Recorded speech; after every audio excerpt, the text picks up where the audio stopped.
নমস্কাৰ বন্ধুসকল মোৰ কৰ্মস্থলীলৈ সদায় মই অতি সুন্দৰ পথেৰে অহা যোৱা কৰাৰ মোৰ সৌভাগ্য হয় মোৰ ঘৰ কাকজানৰ পৰা আমগুৰিৰ মোৰ কৰ্মস্থলীলৈ মই সদায় এই ৰাস্তাটোৰে বিশেষকৈ বসন্তকালৰ শেষৰ ফালৰ এই সময়ছোৱাত এই ৰাস্তাটো বৰ সুন্দৰ হৈ পৰে ৰাস্তাটো চাৰিওফালে কিছুমান এনেকুৱা গছ আছে যিবিলাক এই সময়ত ফুলি উঠে আৰু ফুলি উঠি গোটেই ৰাস্তাটোৰ সৌন্দৰ্য দুগুণে চৰায় আৰু এই ৰাস্তাটোৰে অহা যোৱা কৰাটো মই নিজৰ বাবে সৌভাগ্য বুলি কওঁ আজি মই আপোনালোকক এই ৰাস্তাটোৰ কিছু সৌন্দৰ্য দেখাব বিচাৰিছোঁ কাৰণ এই প্ৰাকৃতিক সৌন্দৰ্যৰ মাজেৰে অহা যোৱা কৰাটো মই মোৰ বাবে সৌভাগ্য বুলি কওঁ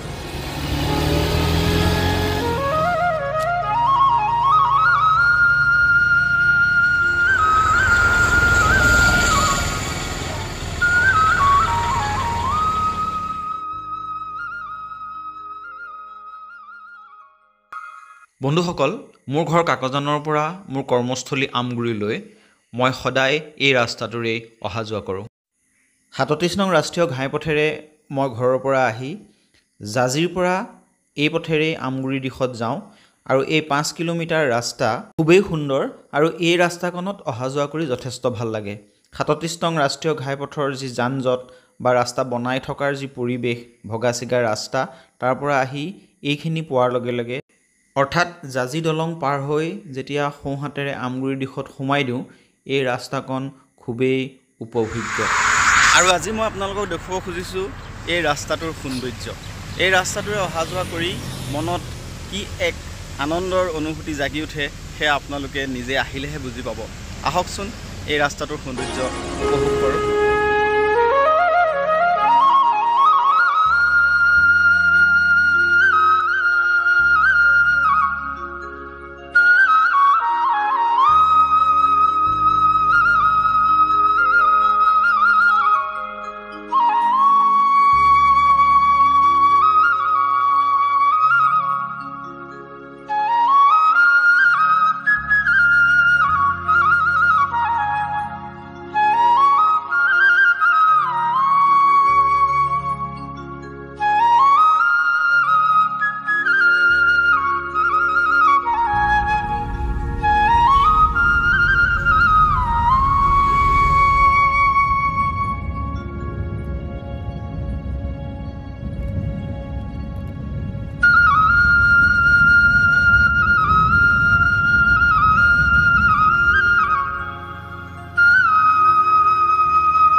এই ৰাস্তাটোৰ দুয়োপাৰে এনেদৰে এই কৃষ্ণচূড়া ৰাধাচূড়া সোণাৰু ফুলবিলাক ফুটি উঠিছে